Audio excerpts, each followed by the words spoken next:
Gumising na at magsaya, Kalimutan na ang problema. Tayo na't magpuri sa Kanya.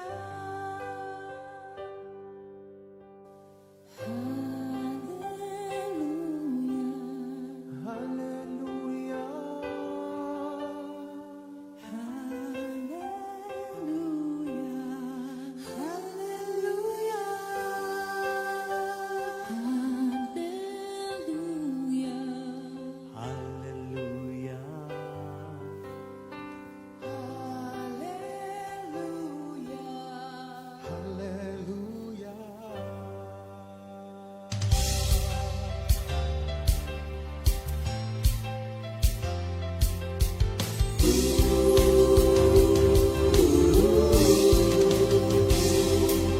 Buksan ang iyong mga mata, gumising na at magsaya.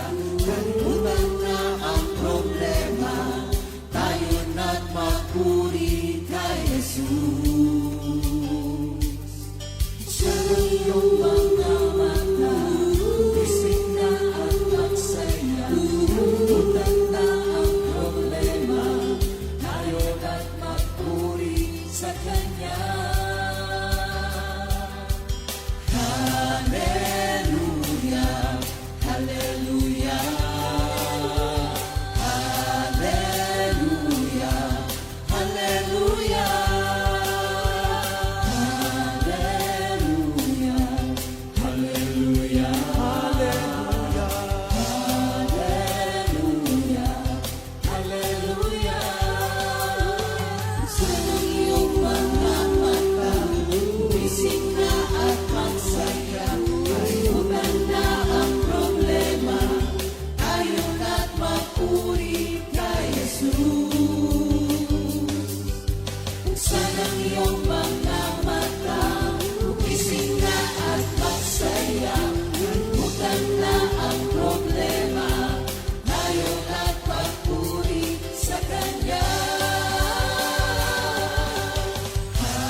Kumapit ka, umawit ka, at magpuri sa Kanya. Buksan ang iyong mga mata, gumising na at magsaya. Kalimutan na ang problema, tayo na't magpuri kay Jesus. Buksan ang iyong mga mata, gumising na at magsaya. Kalimutan na ang problema, tayo na't magpuri sa Kanya. Hallelujah, hallelujah.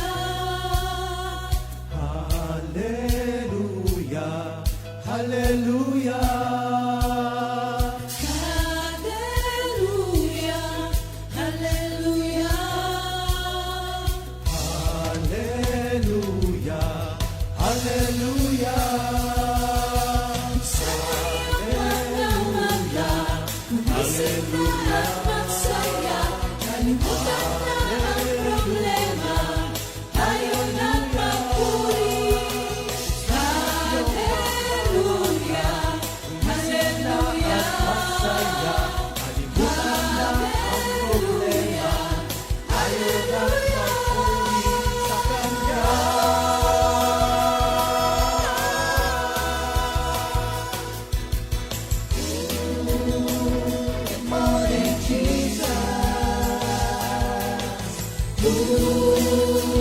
Good morning, Jesus. Good morning, good morning, Jesus.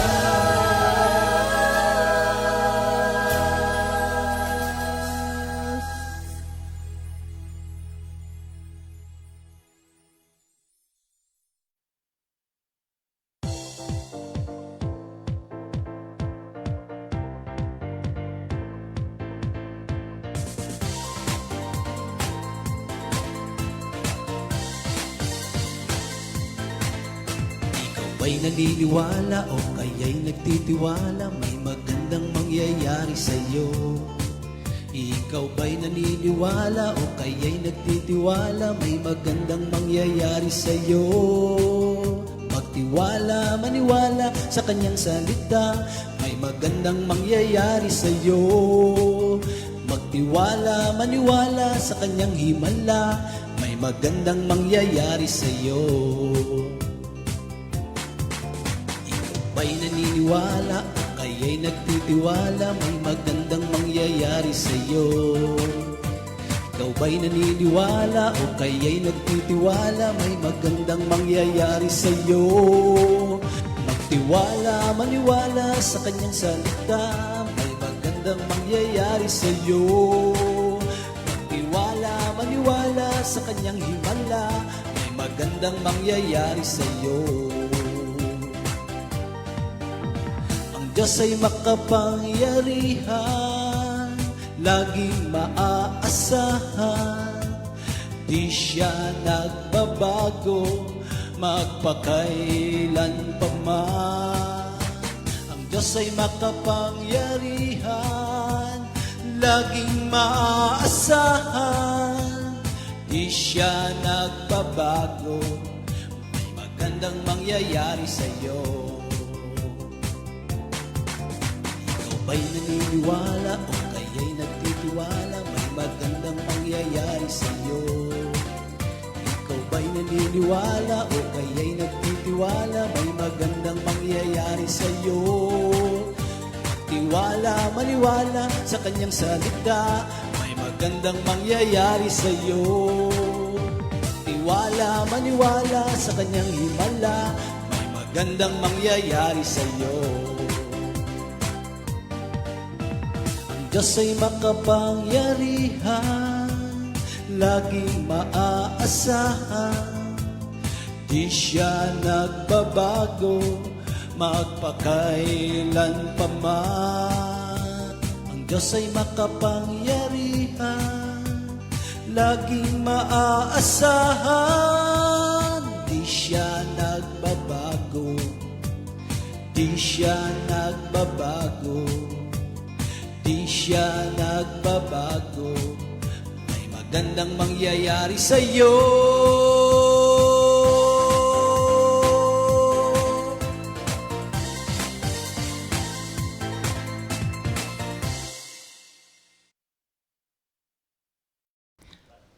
Good morning, Jesus! May magandang mangyayari sa'yo. Magtiwala lang at maniwala. Tiwala lang, mga kapatid. May magandang mangyayari sa'yo. Ang mangyayari sa atin ngayon. May magandang mangyayari sa atin ngayon. Si Jesus ang lahat sa buhay ko, may magandang mangyayari sa atin ngayon. Sa pa, may magandang mangyayari sa atin ngayon. May magandang mangyayari sa atin ngayon. Si Jesus ang lahat sa buhay ko, may magandang mangyayari sa atin ngayon. Ano yung kantang, si Jesus ang lahat? Ay, hindi. Si Jesus ang dahilan kung bakit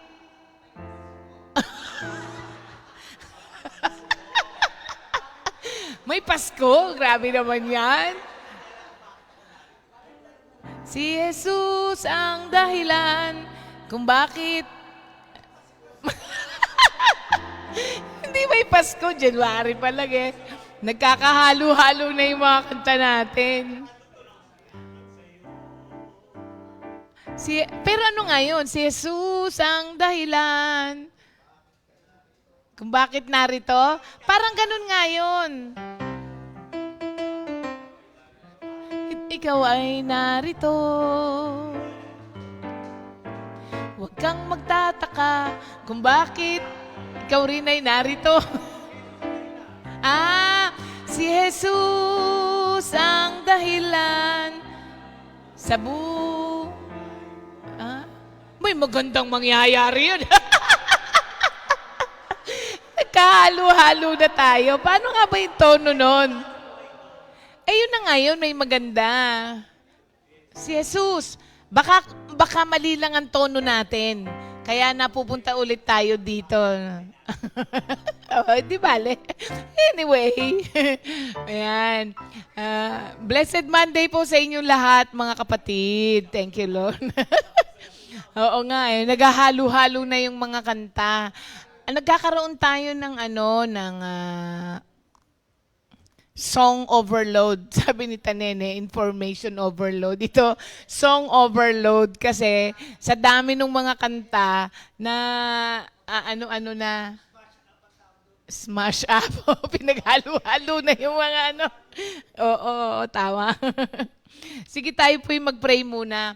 Lord, maraming salamat sa napakagandang araw na binigay niyo po sa amin. Salamat po sa kalakasan, Lord. Salamat sa magandang pangangatawan. Salamat sa kagalakan. Salamat sa panibagong araw na meron kami at panibagong linggo, Lord, na ipinagkaloob niyo na naman po sa amin. Maraming salamat sa presence mo, sa protection mo, sa provision mo.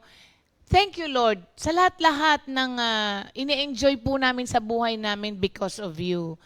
Hindi po mauubos, Lord, at hindi kayang sabihin lang ng salita ang pasasalamat na meron po kami sa lahat-lahat ng mga ginagawa mo po sa buhay namin. Thank you, Lord, and we lift up to you this morning, Lord, na kayo muli ang tutulong sa amin, magbibigay ng karunungan, at mangungusap muli, Lord. Thank you, Lord. In Jesus' name we pray. Amen. Thank you, Lord. Ayan. Magandang kalusugan. Thank you, Lord. Maganda ba kalusugan mo ngayon? Ako, good news ako, magandang kalusugan. Yung number ko, the highest ngayong sa akin. Ang aking ay ilan? 79? 76? 76? Taas no, 76.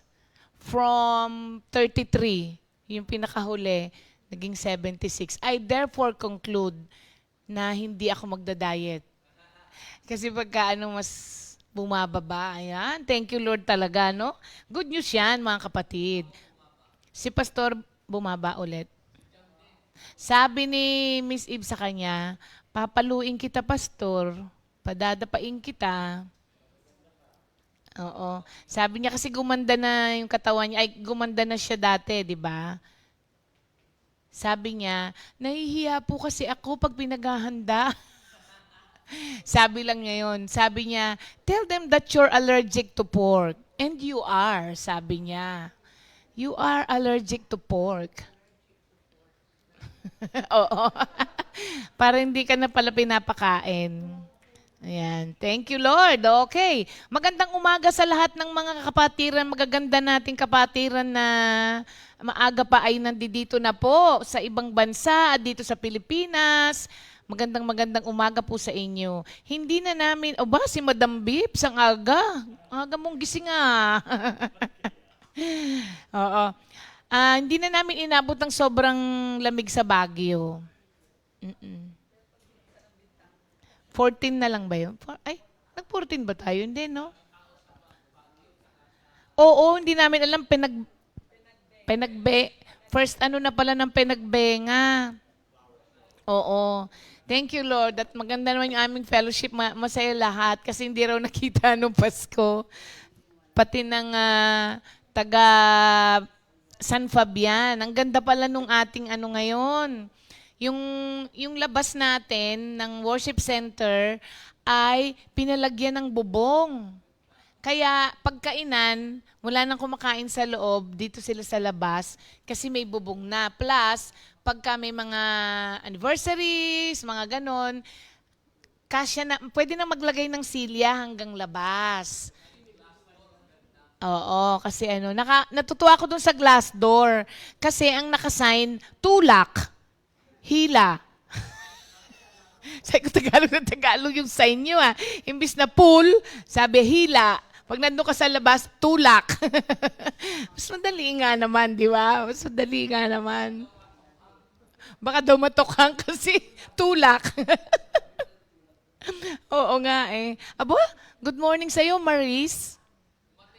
Si Maris de Castro. Oo, nandoon nga yung... May mga kahapon barangay captain na dumalo at saka mga konsehal. Doon sa San Fabian. Ay, ganun ba? Hindi ka ang kausap kasi. Oh, maglalagay daw ng sports complex sa tabi ng ating worship center. Alam nyo, simula nung tinayo yung worship center natin doon, ang daming improvement na ginawa. Kasi yung tabi natin na lupa, ginawa ng subdivision.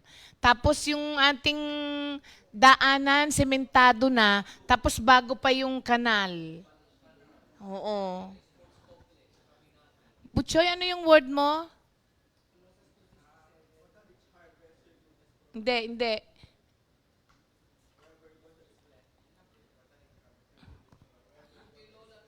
Oo, yun. Ano yun?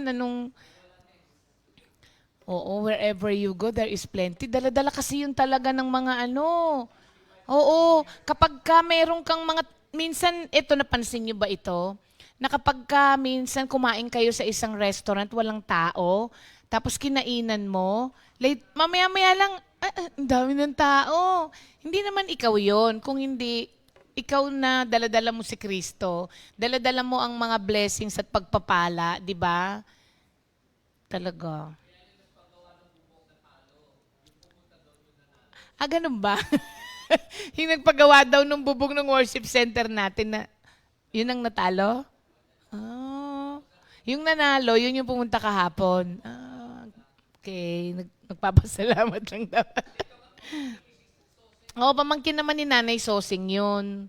Kaya nandoon din kahapon. Thank you Lord sa ginagawa ng Diyos sa mga lugar na kung saan may gawain. Kaya nga po ina-advise tayo mga kapatid, yung Hebrews 10:25. Do not give up the habit of meeting together as some are doing. Hanap tayo ng church na where we can belong. Kasi di ba, Psalm 133 din, that is where the Lord has promised His blessing, ang sabi doon. Sa mga kalipunan ng mga mananampalataya na nagkakaisa at laging sama-sama. So, yun po ang kagandahan nung may church kang pinupuntahan. Kaya, belong, mga kapatid. This is where you belong. Oo. Ayan. Ang dami na ng mga kapatid natin. Kaya pwedeng-pwede na tayong mag-start. Okay, sa lahat din po ng mga taga-ibang bansa, good morning! Good evening! O kung tanghali po sa inyo, magandang tanghali, mga kapatid. Sa lahat ng taga-Baguio, sa lahat ng taga-Pangasinan, good morning po sa inyong lahat. At first time namin nakapunta nung nagbagyo sa bahay ni Sister Shirley at saka ni Brother Jess. Thank you, Lord. Oo. Okay. Ang ating pong memory verse of the week ay nasa 1 Corinthians 10:12. 1 Corinthians 10:12. Therefore, let anyone who thinks that he stands take heed lest he fall. Sa Tagalog, kaya't mag-ingat ang sinumang nag-aakalang siya'y nakatayo at baka siya mabuwal. Yan. Alam nyo, ang bagay na kanta dyan, magbantay, ano yun? Maghintay, magbantay, manalangin ka. May magandang mangyayari. Doon pa rin talaga yung idudugtong natin no? Okay, thank you Lord. Sa atin pong lesson ngayon, mga kapatid, ito po ay natutuwa ako gagamitin ko na rin, hindi akin tong title na to, pero gagamitin ko siya kasi ako na-intrigue ako, bakit kaya? Di ba? Bakit kayo? May intrigue din kayo. Ang title niya is Looking Like Jesus When Working with Judas. Looking like... Hiniram ko lang yung title. Actually, hindi din talaga yung title na ginamit noon. Looking Like Jesus When Working with Judas. Di ba? So, ang ating verse ay 2 Peter 3:17 to 18. But you, my friends, already know this. Be on your guard then, so that you will not be led away by the errors of lawless people and fall from your safe position. But continue to grow in the grace and knowledge of our Lord and Savior Jesus Christ. To Him be the glory now and forever. Amen. Itong pag-uusapan po natin ngayon is not actually about Judas, but about how to walk like Jesus when you are with Judas. Ikaw, tayo, yung sarili natin. Kaya be on your guard ang babantayan dito. Di ba napag-usapan po natin yung toxic people? Di ba? Napag-aralan natin yon. Ang sabi natin, minsan, akala ng mga Kristiyano, it is very un-Christian for them to walk away from toxic people. Kasi nga parang nasanay tayo na, dalhin mo pa rin sila kay Lord. Yung, lead them to Christ, lead them to Christ. Diba? Nandoon na po tayo, lead them to Christ. Pero, kahit saan ka pumunta, all walks of life, kahit saan ka pumunta, meron talagang toxic people. Ngayon, kung merong mga tao sa paligid po ninyo that is preventing you from being what God wants you to be, kung meron kang pagkakataon to walk away, walk away. Kasi hindi habang ikaw ay associated sa mga ganung tao, hindi ka mamomold ng Diyos sa gusto niyang pang-mold sa'yo. Di ba yun yung pinag-aralan natin nung nakaraan? And that is not un-Christian. Kasi mission mo na ang pinoprotektahan mo, salvation mo na rin ang pinoprotektahan mo. Hindi ba? Now, hindi naman po lahat ng oras you can walk away with toxic people or you can walk away from them, not all the time.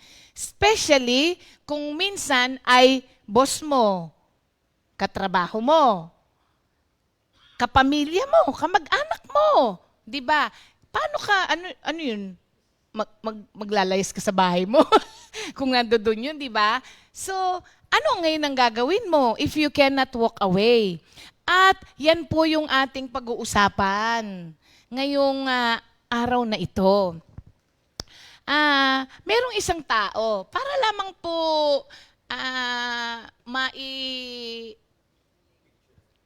mai-picture natin yung ating pag-uusapan. May babasahin ako sa inyong kwento. Merong isang tao, tawagin natin siyang Ernie na lang, tsaka Ali ulit. No, yun na lang lagi. Kahit wala si Kuya Ernie pa. Wala si Kuya Ernie, Arnold na lang at tsaka, oo.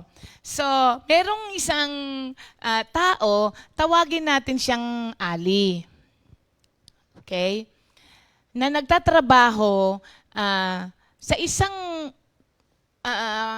kumpanya na ang katrabaho niya ay pangalang Arnold. Okay? Uy, sample lang to ha. Si Ali, ang hirap no? Ali describes Arnold as a level 10 narcissist.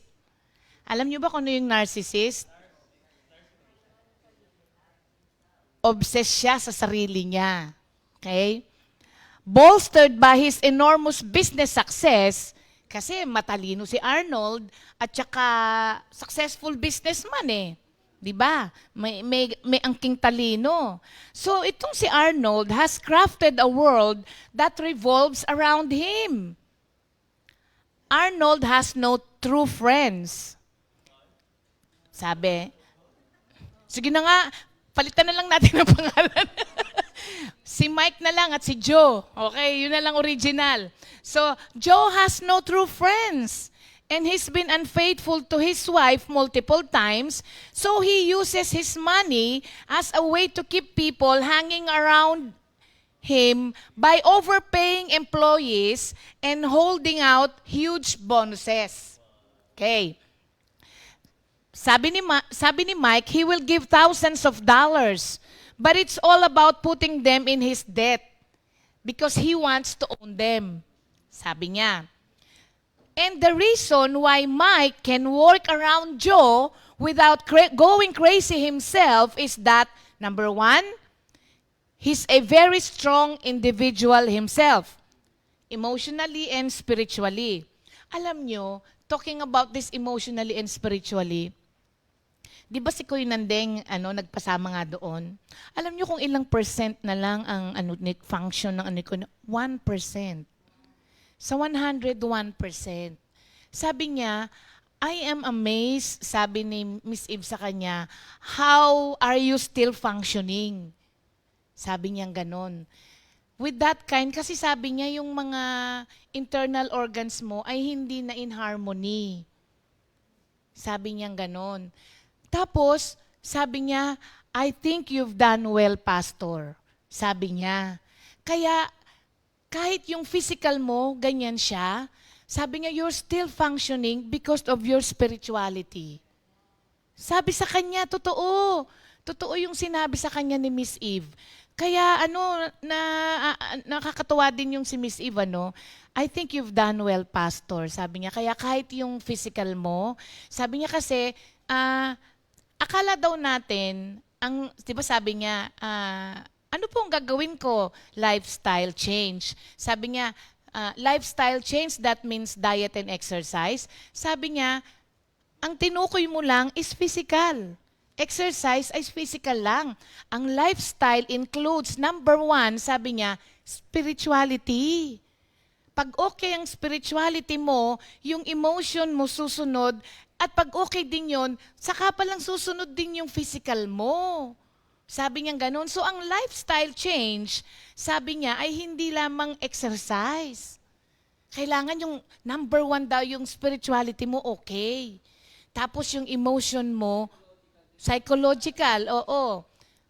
Psychological and emotional. Kaya magandang rin nga yung sabi nga niya, Kuya, sabi niya kay Pastor Nandi, Kuya, sabi niya, lalakas ka pa.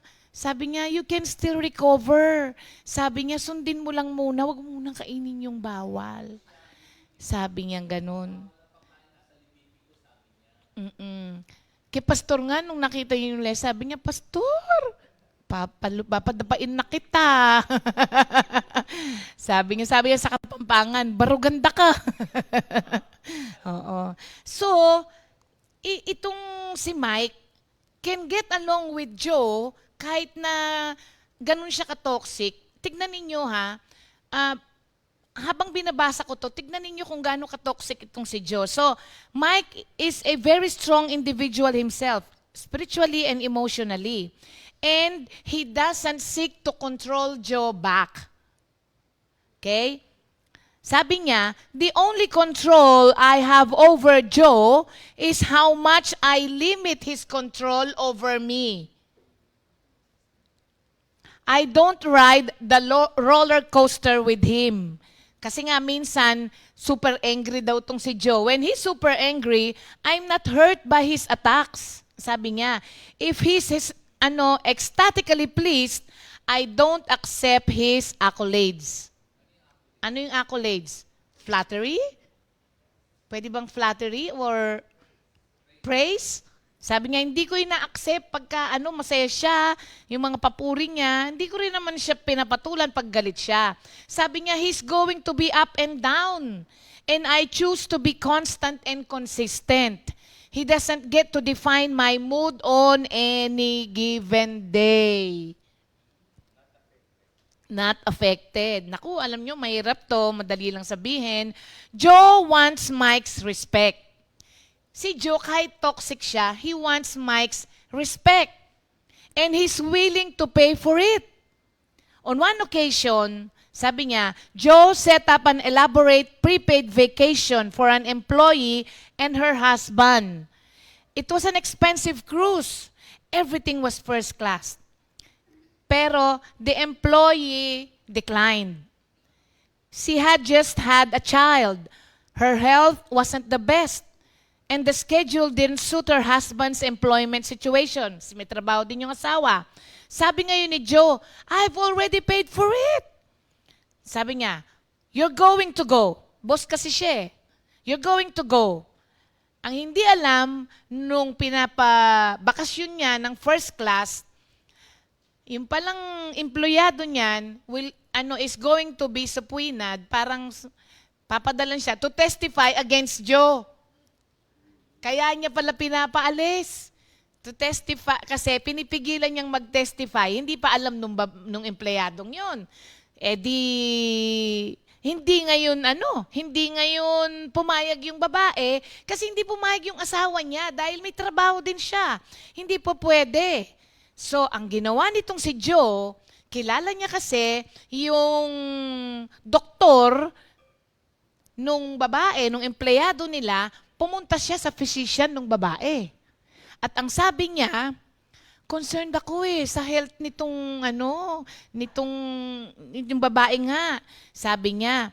Tapos, in-orderan niya ngayon yung doktor na bigyan ng 6 weeks vacation itong babae na to. Diba? So, kinalculate niya na lahat nung buong sitwasyon. Ngayon, pag-uwi niya ngayon sa office, pinagmamalaki niya, pinagyayabang niya na siya pa naman daw ang nagbayad nung cruise, tapos itong bed rest daw na inoffer sa kanya na 6 weeks magpapahinga, siya rin daw ang doon magbabayad, parang leave with pay. Sabi niyang ganon. Parang gusto niyang ipamuka sa lahat ng mga na siya ay napakagaling na boss. Okay? Ang galing, hindi ba? Ngayon, napuno na tong si Mike. Sabi ngayon ni Mike, minamanipulate mo lang siya. Sabi ni Mike sa kanya, hindi to tungkol sa health niya. Sabi niya, it's about controlling your legal problems and you're making her an acceptable expense. Mike's opinion mattered to Joe. Kasi si Joe lang ang umaano sa kanya eh. So, si Joe ngayon, gumawa ng paraan kung paano niya i-win si Mike on his side. Ang ginawa niya, pinuntahan niya sa isang araw. Sabi niya, Huy Joe, sabi niya, gumawa ako ng reservation dito sa... sabi nung Joe, Huy Mike, gumawa ako ng reservation sa isang mamahaling restaurant. Sabi niya, steakhouse. Sabi niya ganon. Mag-lunch tayong dalawa. Sabi ngayon ni Mike, sorry, may other plans ako.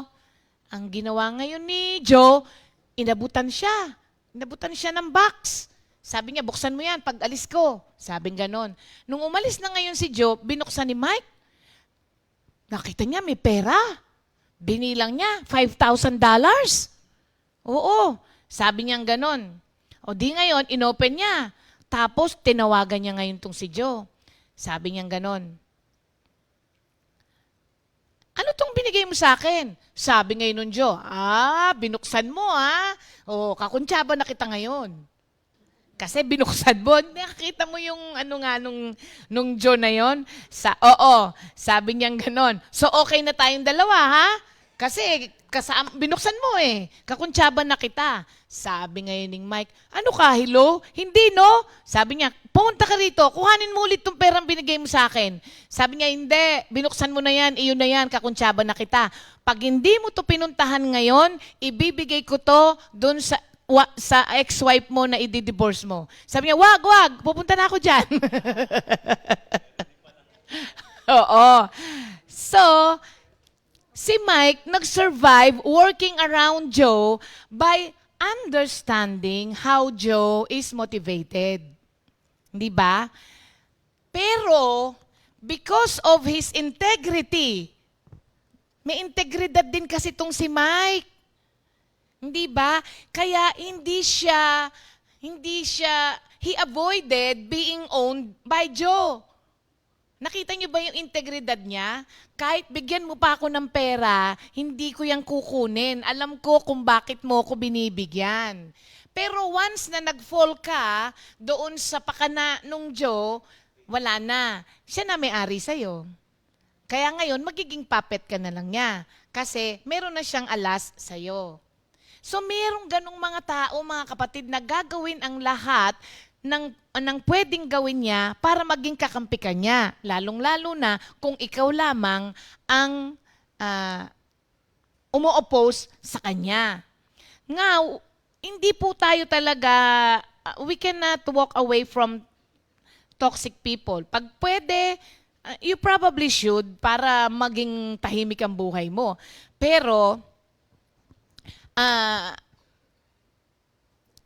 may mga taong di mo pwedeng iwasan. So, ano ngayon ang gagawin mo? Tatandaan mo mga kapatid, huwag niyong kakalimutan yung pinag-aralan natin that toxic people can drain your lives. They can rob us of our joy. And worse, marami pa doon ang pwede nilang gawin sa atin. Kaya lang, marami sa atin walang skill to address these people. Kaya napakalaki ng impluensya sa atin. Yung pag-aaralan natin ngayon, how to address these people for your own sanity. For your own sanity. Kasi mga kapatid, alam nyo ba na itong mga toxic people, long after they're gone, laman pa rin sila ng isip mo. Laman pa rin sila ng isip mo. Ninanakaw nila yung kagalakan mo. Dinedemolish nila yung kapayapaan mo. They make you spiritually weak. Totoo, nakakapagod. Mapapagod ka sa mga ganitong tao. Sobra, mga kapatid, no? And sometimes, they even invade your worship time. Bakit ka mo? Alam mo, kapag ka nag-worship ka, kailangan wala ka noon. Kaso may nararamdaman ka tungkol sa kanya. Kaya minsan nakataas ang kamay mo, naisip mo parang hindi yata ako worthy na mag-worship kasi laman pa rin ang kaisipan mo. Kaya nga sinabing toxic, mga kapatid. Unpleasant. Okay? So, punta na ngayon tayo kay Judas.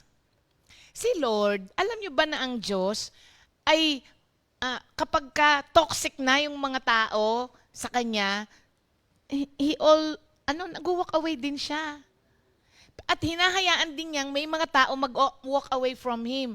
Natatandaan niyo ba ang the rich young man? Di ba? Pinabayaan din ni Lord yun nung pagkasabi na, sige, ibenta mo lahat ng meron ka, tapos ipamigay mo. Di ba tumalikod? Hindi naman sinabi ni Lord na, sige, joke lang, huwag kang umalis. Halika rito. Hindi naman sinabi ni Lord Pinabayaan niyang mag-walk away from Him. So even the Lord lets some people walk away from Him. Ganon din dapat tayo. Let other people walk away from us. Especially, parang wala na sa'yo yung pag-asa. Kay Lord marami, pero sa'yo wala. Diba? So, mag-focus po tayo ngayon dito, how Jesus walk with Judas. Tignan po ninyo. Yung view, ang unang-unang lesson na makukuha natin, si Jesus didn't view His mission as stopping toxic people from sinning. At yan, kailangan matutunan din natin yan. Okay? Sa John 12:4-6,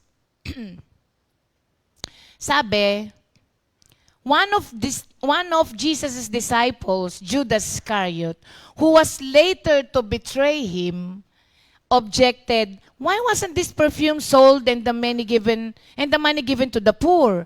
It was worth a year's wages." He did not say this because he cared about the poor, but because he was a thief. as keeper of the money bag, he used to help himself to what was put into it. So, kung alam ni John na si Judas ay magnanakaw, syempre mas alam ni Lord. Pero, nakita niyo ba how Jesus walked with Judas? Hindi naman niya inalis sa 12 eh. Hindi naman niya inalis sa 12 eh. Kahit alam niyang magnanakaw siya at kahit na alam niya na siya rin ang magbe-betray. Diba? Unang-una, kasi kasama yun sa prophecy na mangyayari.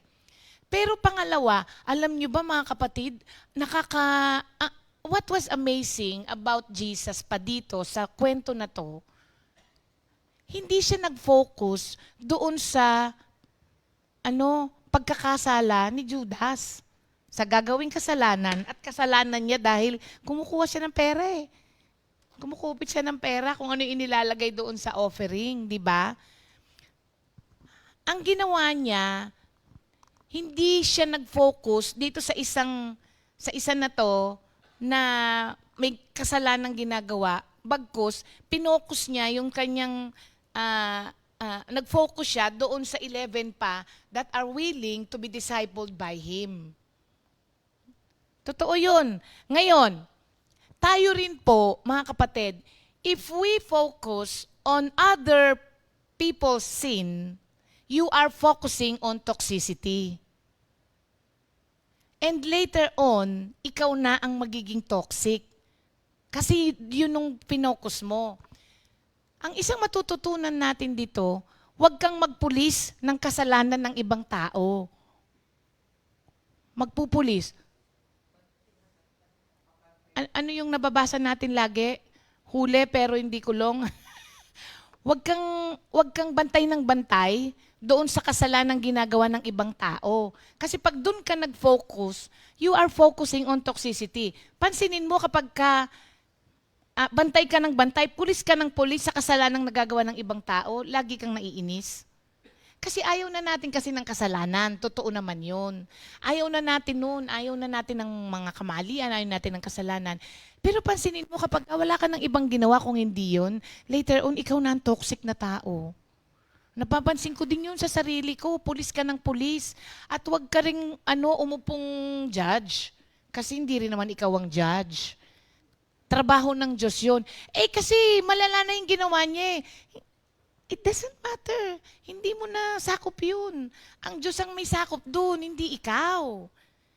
Si Lord ang may sakop doon, hindi ikaw. So, ang ginawa niya kay Judas, pinabayaan lang niya na nandyan. Ang pinaka-amazing pa, mga kapatid, alam na alam niya kung anong klaseng tao siya, pero hindi niya kinick out sa 12, and yung pinaka-holiest na kamay na nagkaroon ang mundo ay kamay ni Kristo, hinugasan pa niya ng paa. Si Judas, hinugasan niya ng paa. Hindi dahil sa kinokondone niya yung kasalanan niya. Ang totoo, mga kapatid, sa Last Supper, ang kanya kaya niya hindi kinondemn, pero hindi rin niya kinokondone, is baka may pag-asa pa. Actually, sa Last Supper, sinabihan niya na, sabi niya,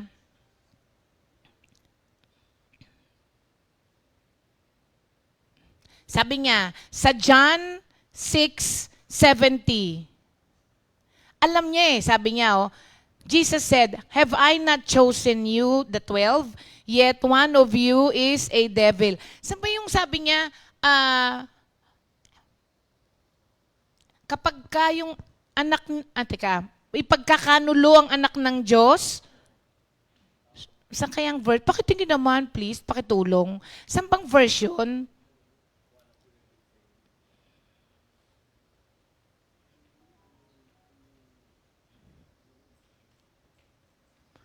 Pakitingin ha, mga kapatid. Winarningan niya Binigyan pa niya ng warning Hanapin ko lang ha.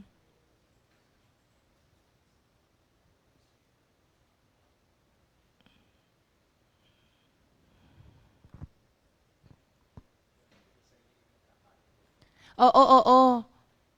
Sige, mamaya na lang. No, hindi ko pala nasunod. Ano nakalagay, Tane? Yan. Anong verse yan, Tane? Okay, basahin natin, ha? Matthew 17:22. Yun, sabi niya, the Son of Man is going to be betrayed. Ay, hindi ito.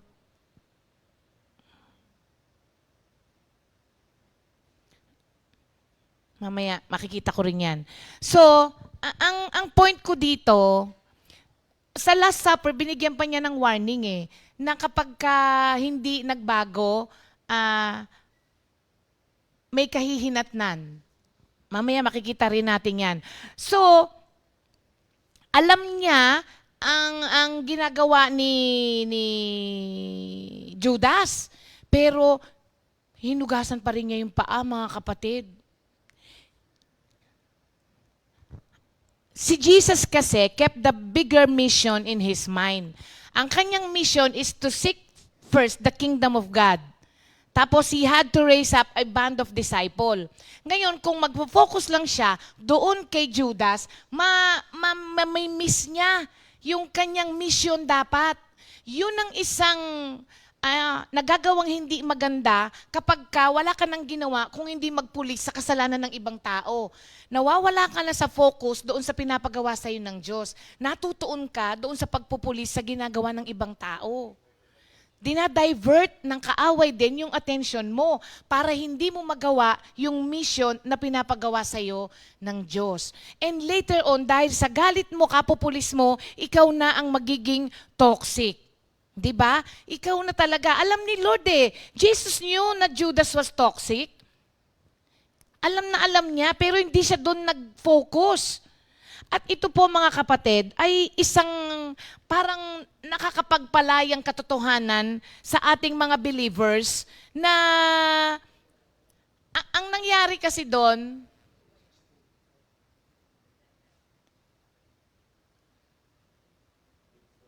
yan. Sabi niya, the Son of Man is to go, just as it is written of him. But woe to the man by whom the Son of Man is betrayed. It would have been good for that man if he had not been born. So binigyan niya ng warning si Judas na pag itinuloy mo yung gagawin mo na yan, sabi niya, mabuti pang hindi ka na ipinanganak. So binigyan na siya ng warning. And that is enough kay Lord. Hindi naman niya kinumpronta na talaga si Judas hindi ba? Hindi niya na kinonfront. At hindi mo na rin kailangan gawin yun. Binigyan lang niya ng warning. Kasi alam niyo mga kapatid, sa bandang huli pa rin po, tayo pa rin ang magde-decide. Tayo pa din.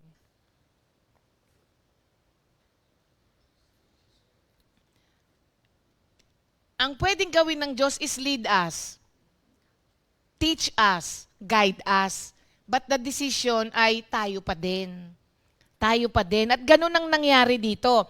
Now, ang sabi, parang sinasabi ni Lord dito, na kapag ka nag-focus ako sa pagkananakaw ni Judas, para daw si Lord ay isang neurosurgeon, pero nagfo-focus siya sa pagputol ng kuko. Nakuha natin yung kanyang analogy. Neurosurgeon ka, tapos sinasayang mo yung ano mo sa pagpuputol lang ng kuko. You are made for a greater task than pagpuputol ng kuko kasi neurosurgeon ka nga. So ganun daw po ang ating ginagawa kapag pulis tayo ng pulis sa mga kasalanan ng ibang tao, parang ang liit-liit na bagay ng pinagtutuunan mo, samantalang majoring the minor. Yun ang nangyayari po sa atin. Alam nyo, nakakapagpalaya po ito, mga kapatid. Kasi ang dami pang mga issues na pwedeng pagtuunan. Tapos, kasi alam nyo mga kapatid, you cannot stop people from sinning. Only they can stop themselves from sinning. Naniniwala ba kayo doon? I am talking about you, us. We cannot stop people from sinning. Halimbawa, hindi ko pwedeng pigilan si Ana na magkasala. Siya ang pwedeng gumawa nun para sa sarili niya, by the grace of God. Pero kung ako, kahit na anong minsan sabihin mo sa isang tao, wala gagawin pa rin niya yun. So, kapag ginamit ng Diyos, yung 24 hours niya of every day, trying to convince Judas na wag mong gawin yan, wag mong gawin, paano na ngayon yung training niya doon sa 11? Diba? So, ganyan din tayo. Hindi na natin nagagawa yung dapat pinagagawa ng Diyos sa atin. Tandaan po natin, mga kapatid, our main goal is to seek the kingdom of God, not to police the sin of other people. Kaya nga Matthew 6:33 ang sabi, seek first the kingdom of God and His righteousness, and all these things shall be added unto us. So, merong mga bagay na let it pass kasi hindi mo posisyon yun para gawin. Kumbaga, wala ka sa posisyon na para gawin yun. Hayaan mo na hayaan mo na yung tao na dapat na gumawa noon. Kung tutuusin, it's not our problem. It's not our problem. Si Lord na ang bahala doon. Okay? Kapag ginawa na po natin, na life goal po natin is to point out everyone's sin, wala na pong magagawa tayo na ibang bagay na pinapagawa ng Diyos at mahihirapan ka ring mabuhay. So, keep the bigger picture in mind. Ako ba ay ginawa ng Diyos para magpulis lang ng kasalanan ng iba? Eto ba ang pinagagawa sa akin ng Diyos? Di kung yun ang pinagagawa nun, sige magpulis ka nang magpulis. Wala namang problema yun kung yun talaga yung pinagagawa sa'yo. Pero, parang hindi What you can do, mga kapatid, is find a hungry soul. Humanap ka ng taong nauuhaw sa salita ng Diyos, tapos sharean mo siya. Yun na lang. Yun na lang ang gawin natin. Humanap tayo ng mga taong nangangailangan sa Diyos, tapos sharean natin sila. Huwag ka nang magpulis ng magpulis. Okay? Okay. By doing so, ang ginawa ni Jesus, He did not let Judas' toxicity become His toxicity. Kapag hindi ka nag-focus doon, hindi mo hinayaan na yung unpleasantness at toxicity ng tao na to ay maging ikaw din. Kasi ikaw na, inuhol man na yung araw mo kung ano yung hinahayaan mong gawin sa'yo.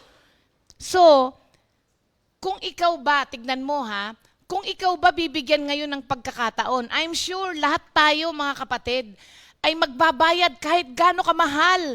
Basta makaharap mo lang si Kristo at makipag-usap ka sa Kanya at makinig ka sa pagtuturo niya at magtanong ka ng mga dapat mong itanong. I'm sure ibebenta mo ang lahat ng meron ka para makuha mo yung opportunity na yon.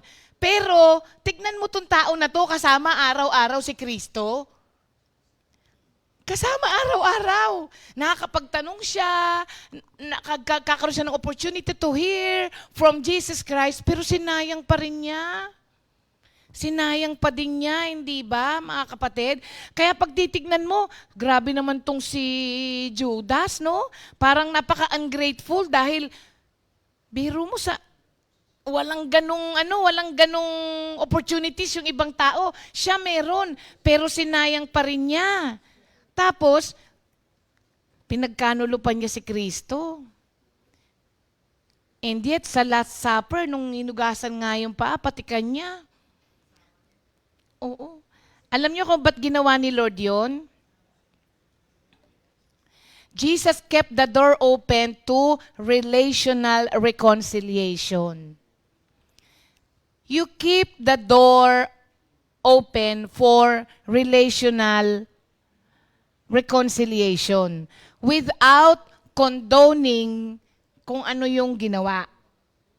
Okay? Without condoning kung ano yung ginawa. Para bang ang sinabi ni Jesus kay Judas, you can't make me hate you. Alam niyo kung bakit? Kasi sabi niya sa Matthew 26:50, do what you came for, friend. Di ba? Nung bago siya hulihin, sabi sa kanya ni Lord, do what you came for, friend. Pag sinabi mong, friend, pagkakanalu ka, baka sasabihin mo pa, do what you came for, snake. Diba? Kasi pagkakanulo siya eh. Pero do what you came for, friend. Alam niyo kung bakit sinabi pa rin ni Lord sa kanya yon? Kasi si Lord, wala siyang any toxic molecule in His body. Wala siyang ganun. Kaya nasabi niya yon. Kasi hindi niya hinayaan na yung toxicity or unpleasantness at kasalanan ni Judas ay maging ganun din siya. Alam nyo, ang Diyos is radically for people. When you say radically, completely for people. That's why ang Diyos laging bukas ang kanyang pinto for reconciliation. Kasi He is completely for people. Alam niya, gusto niya, He wants everyone to come to a knowledge of the truth. 1 Timothy 2:4. And as His followers, gusto rin niya na maging ganun din po tayo. So, ang gawin po natin, do not treat toxic people the way they treat us. Remember yung ating lesson last week? Repay your offender with kindness. Ha? Magastos nga, di ba? Sometimes magastos mag-repay. Pero si Zaccheo, ilang beses? How many times na binayaran niya? 4 na beses? So, bilang follower ni Kristo, gusto niya na kung ano ang ginagawa niya, yun din ang gagawin natin. Okay? By not treating them the way they treat us, we are guarding our hearts. Yun, mga kapatid. Kaya yung sabi sa atin, be on your guard. By not treating them the way they treat you, you are guarding your hearts so that you will not be poisoned by their bad example. Ang nangyayari, dahil nga pinakita nila, ganun na, hindi na tama, hindi na maganda, wag mong hayaan na yung hindi nila magandang ginawa ay ma-poison din ikaw. Biro mo minsan, wala ka namang ginawa, hindi naman ikaw ang gumawa ng kasalanan, pero laging ikaw na lang ang galit. Diba? Parang di naman ikaw ang gumawa ng kasalanan. Ikaw yung napapasama. Bakit? Nagfo-focus ka na kasi na nagfo-focus doon. Yes, okay? Now, if you are a strong believer, kailangan makonvince ka kung ano ang, or alamin mo kung ano ang pinapagawa ng Diyos sa'yo, then doon ka mag-focus. Ang problema, pag hindi mo alam kung ano ang pinapagawa ng Diyos sa'yo. Kaya ka nadadala ng mga ganitong mga tao. Kasi hindi mo alam eh.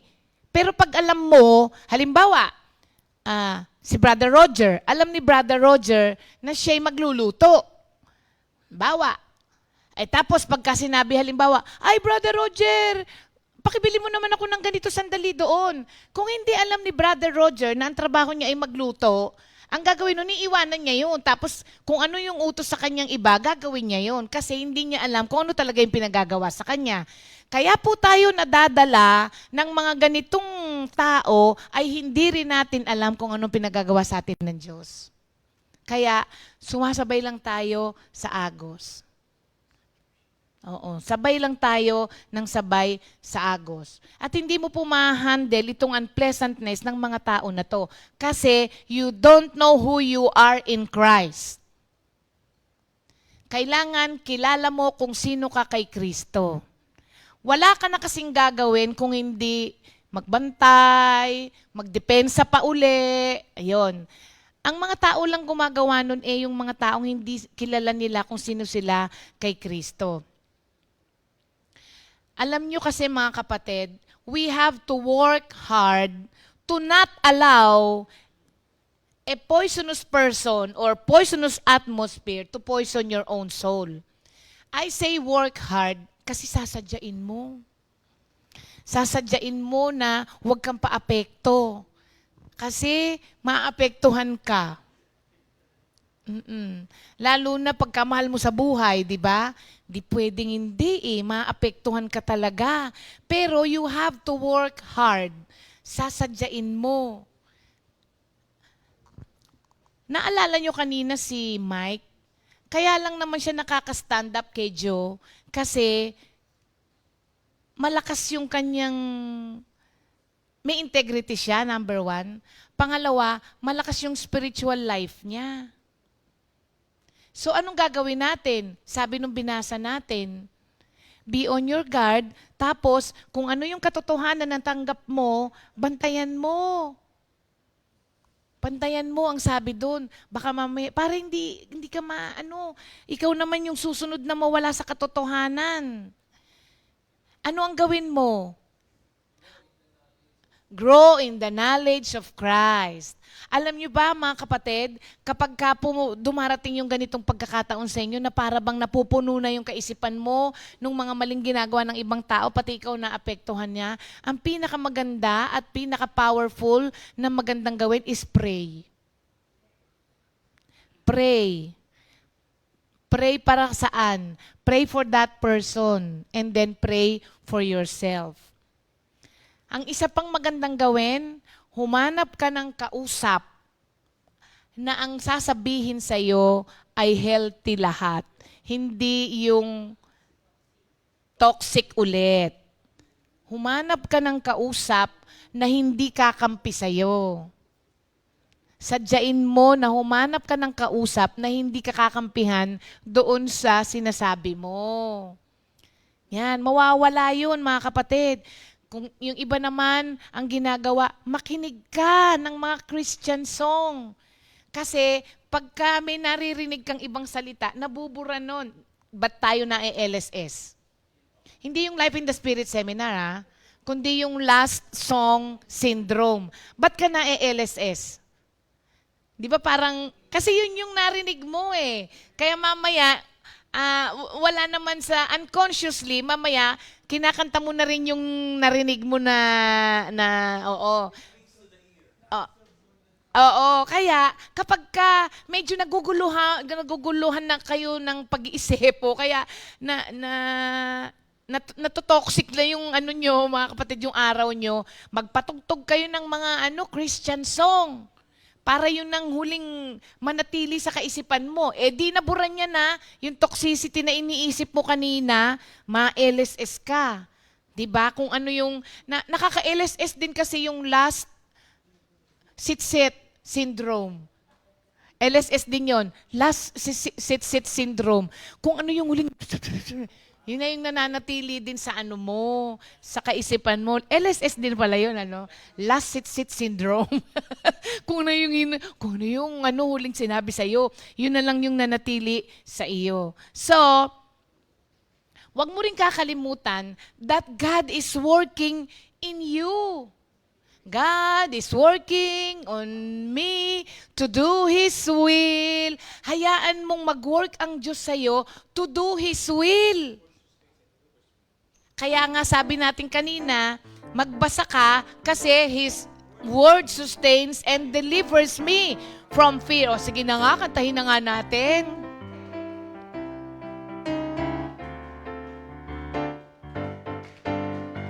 God is working on me to do His will.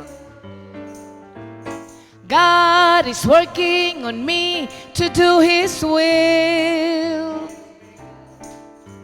His word sustains and delivers me from fear to faith. God is working on me to do His will. Tagalog. Kumikilos ang Diyos sa buhay ko. Kalooban niya ang siyang nasusunod. salita niya'y nagpapalakas. Ako'y walang takot. Kumikilos ang Diyos sa buhay ko. So, remember mga kapatid, our mission in life is not to fight the toxic people. Our mission in life is to complete yung mission na ibinigay ng Diyos po sa atin and to guard our own souls in the process. Okay? Guard your own souls. Kaya nga sabi ko sa inyo, pinag-aaralan natin ito hindi for the sake of the person na gumagawa ng kasalanan kasi si Lord ang bahala sa kanya. We are studying this for our own sanity. Kasi you will go insane, mga kapatid. Maloloka ka. Kakaisip mo, nakakaloka talaga. Maloloka ka. So, wag mong kakalimutan, wag nating lahat kakalimutan na ang mission po natin ay yung mission na ibinigay ng Diyos sa atin. And in the process, bantayan mo rin ang sarili mo. Baka pagdating ng araw, pag hindi mo ginawa kung ano pinagagawa sa'yo ng Diyos, ikaw naman ang maging toxicity ng ibang tao. Hindi na mapuputol yung cycle na yon. Okay? Ang ginawa ni Mike against Joe is to stand up for herself. Ang standing up for herself for himself na pinag-uusapan natin dito ay hindi po yung ipinagtatanggol niya yung sarili niya. Hindi. Hindi ito yung magtatanggol ka ng sarili mo. Kundi ang sinasabi ritong stand up for yourself ay yung manatili kang hindi nagpapatinag. Stand up for yourself, hindi mo ipagtatanggol, kung hindi, maging isa kang tagasunod ni Kristo na hindi natitinag at nagpapatuloy. Nagpapatuloy. Kasi alam nyo, natuwa ako dito, sabi niya, you teach people how to treat you by what you are willing to endure. Ulitin natin. You teach people how to treat you by what you are willing to endure. Hinahayaan mong ganunin ka. Hinahayaan mong ganunin ka. Kaya patuloy kang gaganunin. Di ba, lagi kong nakukwento, para daw kayo daw dalawa ay sumasayaw. Tapos naapakan niya yung paa mo. Minsan nahihiya kang sabihin, aray. Di ba? Kaya, patuloy niyang maapakan ng paa mo. Pero pag sinabi mong, aray, naapakan mo yung paa ko. Minsan sasabihin niya, ay, naapakan ba kita? Sorry. So, sa susunod na kayo ay sasayaw, mag-iingat na siya. Kasi, naapakan niya pala, nasaktan ka pala. Pero hanggat di ka nagsasabing, aray, naapakan mo yung paa ko, hindi naman niya alam. So sabi niya, you teach people how to treat you by what you are willing to endure. No one can hurt you without your permission. Yon. Alam nyo, pagka nagsabi kayo sa kanila, you are not allowing them to define you or limit you. Hindi mo hinahayaan na ganunin ka. Alam nyo, kaya lang naman po paulit-ulit minsan na ginagawa sa atin ng mga tao yun because you are letting them do it. Parang kagaya nito. Kaya ka nagiging toxic na tao din. Kaya mainit ulo mo eh. Kasi hinahayaan mo maapektuhan ka nung ginagawa ng ibang tao. Tapos minsan, di ba, sa kanya wala lang. Ikaw, dala-dala mo pa rin. Oh, ikaw, dala-dala mo pa rin. Tama na ba? O sige, tama na. Okay. Kaya ang sabi po doon, sa binasa natin, grow in the knowledge. Kasi your faith will make you grounded. It is your faith that will make you grounded. Kaya ang mangyayari, hindi ka matitinag. Kasi yung faith mo, ang pinalalago mo. Kaya sabi doon sa sinabi natin, grow in the knowledge.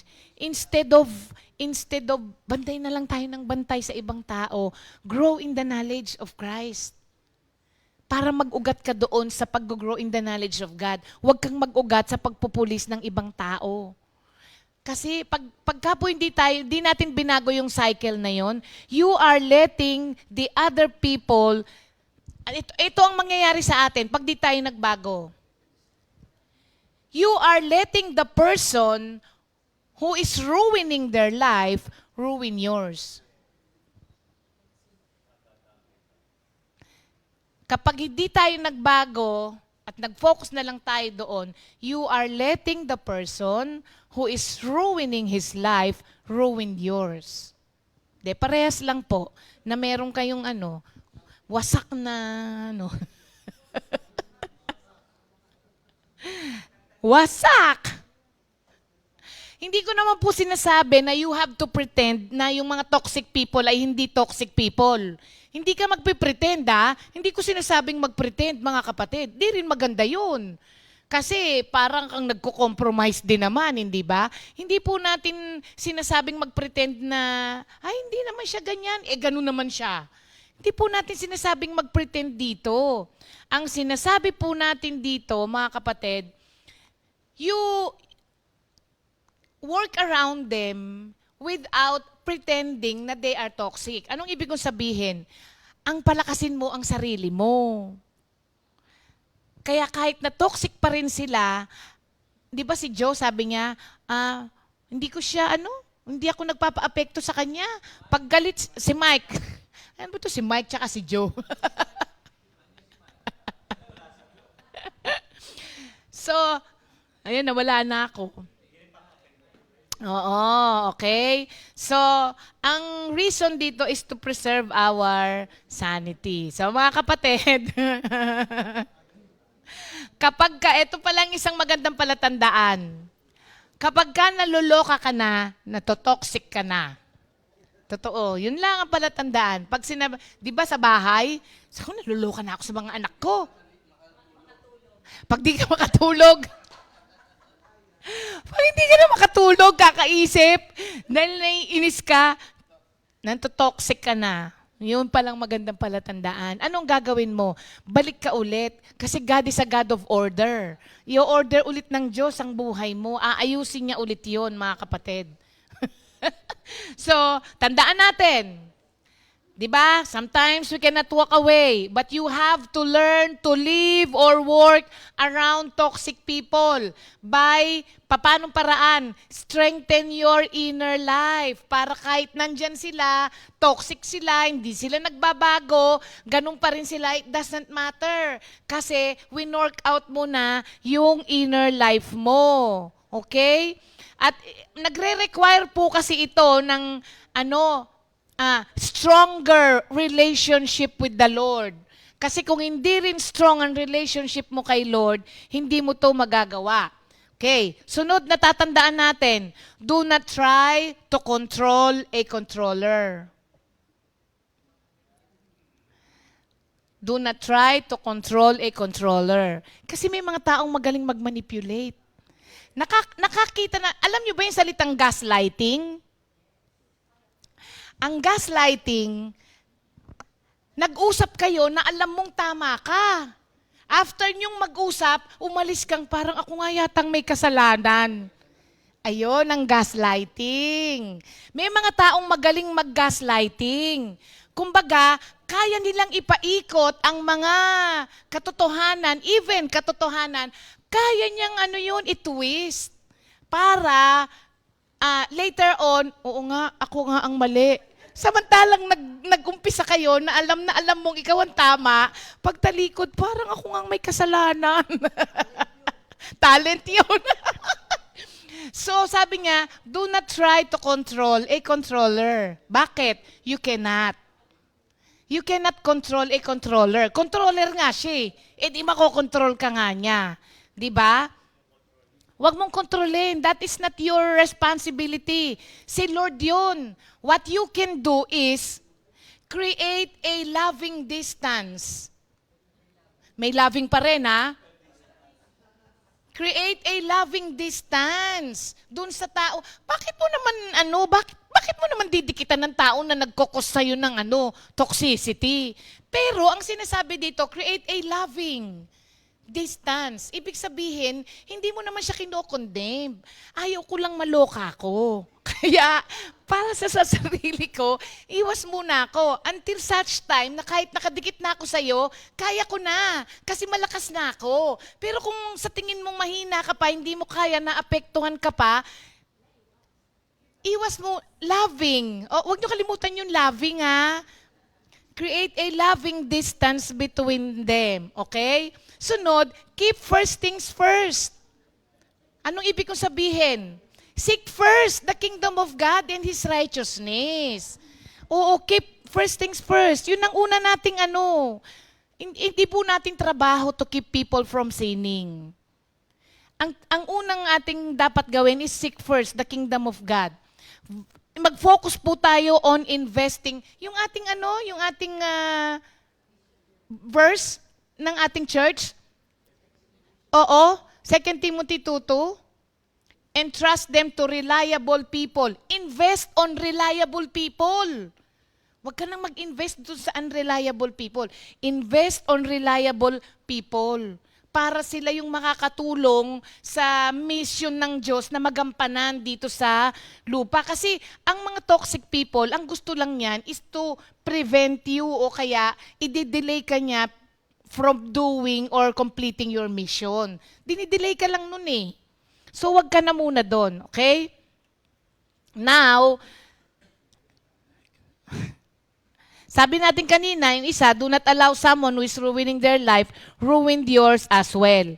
Ang pinakamaganda, pasalamatan mo ang Diyos na kung ano ang basahin, panghuli na to, basahin ko ulit yung atin. Sabi niya, but you, my friends, already know this. Be on your guard then, so that you will not be led away. Bantayan mo ang sarili mo kasi baka ikaw ay madala din. Errors of lawless people. Be discerning, mga kapatid. Mag-discern din tayo dun sa mga taong kausap natin. Kasi maraming mga toxic na tao, okay yun pagkaharap. Diba?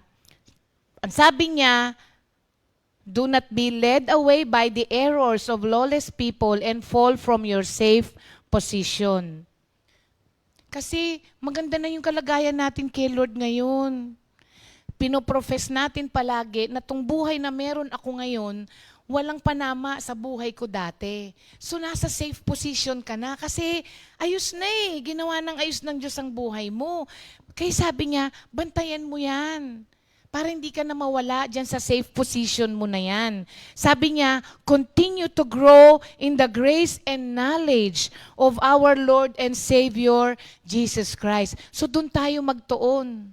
Kung paano ba ako mag-grow, kung paano ba ako lalakas, kung paano ba ako magiging kapaki-pakinabang pa para sa misyon na ibinigay sa akin ng Diyos. So, wag mong hayaan na yung toxicity ng ibang tao ay maging iyo. Yun lang, mga kapatid, no? So, nakakapagpalaya ito sa maraming tao. Kakapagpalaya. Kaya sasabihin mo ngayon, I'm free, I'm free, I'm free to be the servant of the Lord. Kantayin natin yung panghuli. Lahat tayo. Free, I'm free, I'm free to be the servant of the Lord. I'm free, I'm free, I'm free to be the servant of the Lord. He taught me how to praise Him. He taught me how to sing a song. He taught me how to love.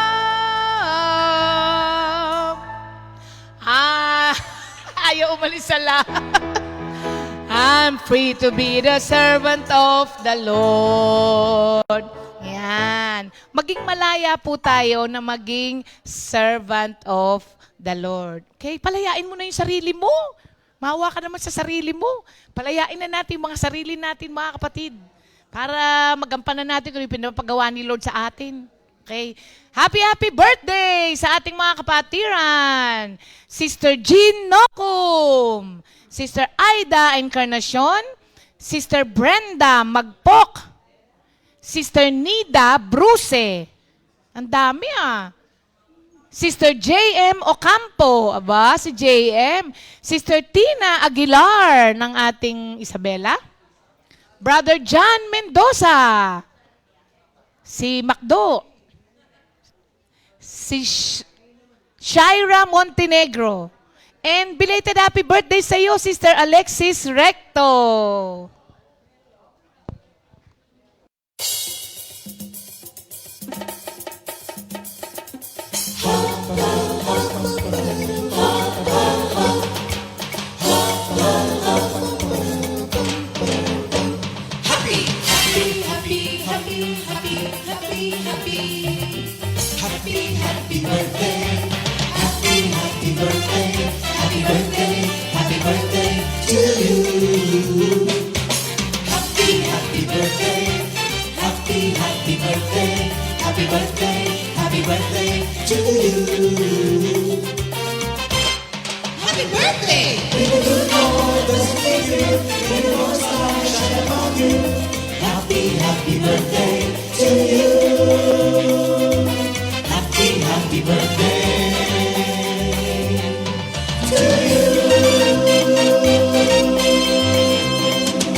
Happy birthday, mga kapatid! Ayan, para po sa ating mga announcements. Ang atin pong election for this year para sa Board of Governors, Feb 10. 7 a.m. to 3 p.m. dito po sa ating worship center sa Parañaque. We pray, mga kapatid, na pumunta po kayo. Okay? Kaya po tayo tinawag na covenant members dahil may covenant po tayo kay Lord na every time na may ganito ay nandito po tayo. Pero kung talaga naman pong hindi na kaya, okay, kung legitimate naman po ang ating reason kaya hindi po tayo makapunta, proxy forms will be available. But strictly one person for one proxy only. Isang tao lang po. Hindi po pwedeng mag-proxy ang isang tao sa 3 balota. 1:1. Yan po ay kung legitimate po ang ating dahilan para po hindi tayo makapunta. Pero we hope to see you all ngayong darating na Sabado. Ngayon na yun, di ba? Ngayong Saturday. Okay. 7 to 3 p.m. Dito na po kayo kumain, mga kapatid. O, dito na kayo mag-breakfast. Tapos, huwag kayong umalis. Dito na kayo mag-lunch. Pagkatapos ng lunch, ay sobra naman na kayo. Hindi, joke lang.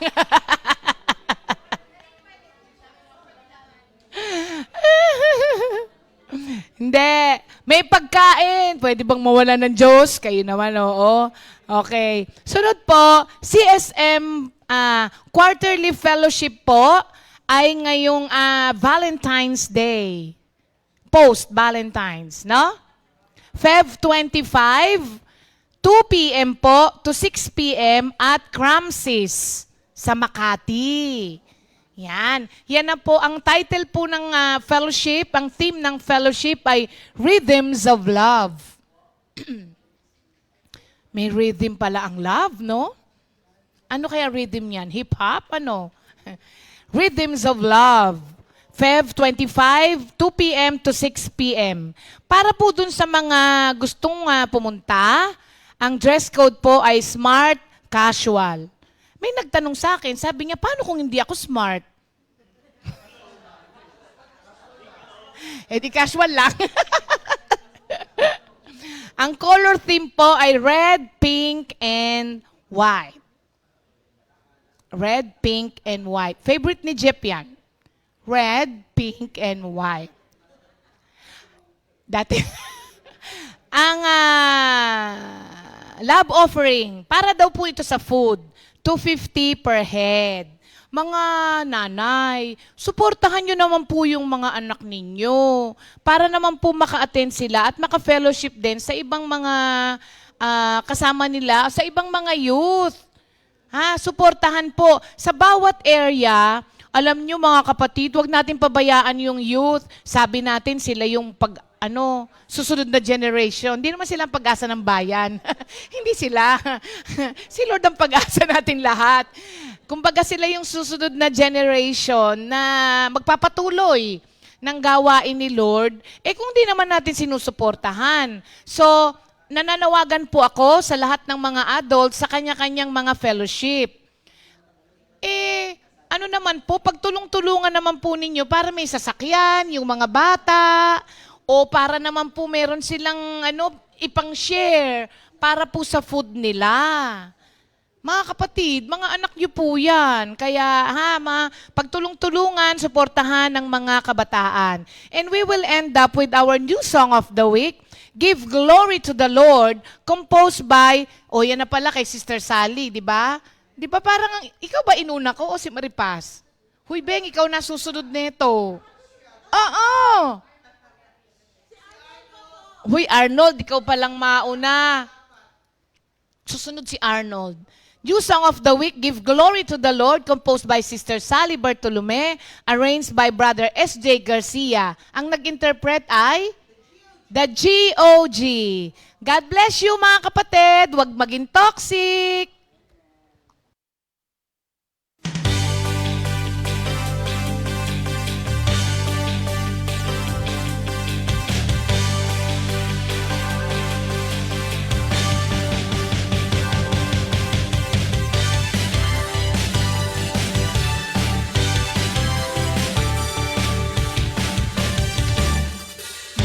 Glory and honor to the Lord, for He is worthy to be praised.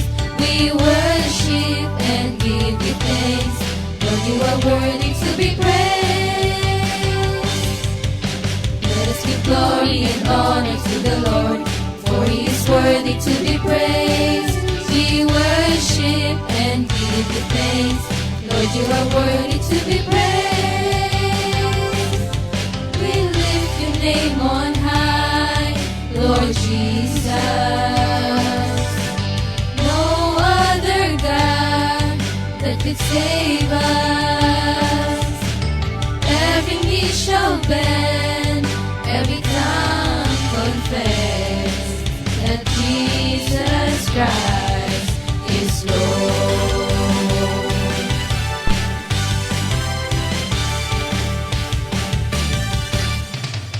Give glory and honor to the Lord, for He is worthy to be praised. We worship and give you thanks, Lord, you are worthy to be praised. We lift your name on high, Lord Jesus. No other God that could save us. Every knee shall bend, every tongue confess that Jesus Christ is Lord.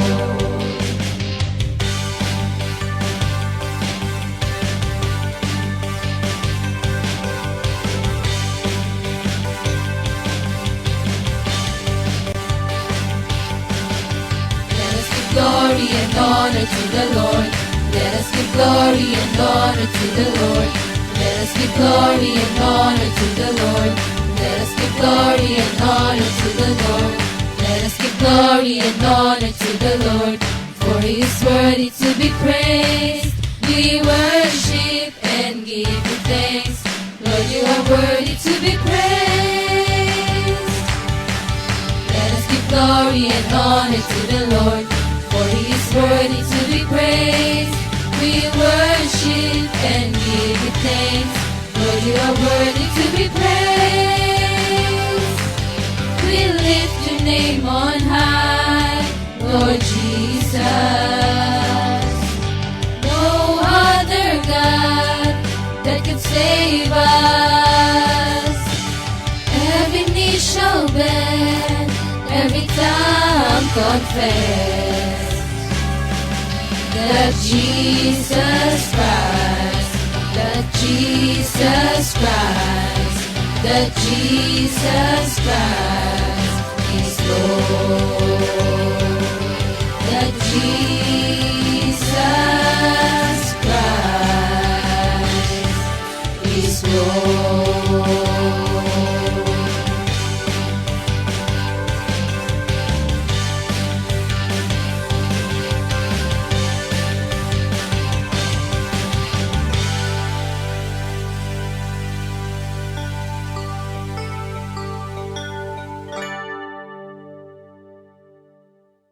Second Timothy 2:2. Hallelujah. Second Timothy 2:2.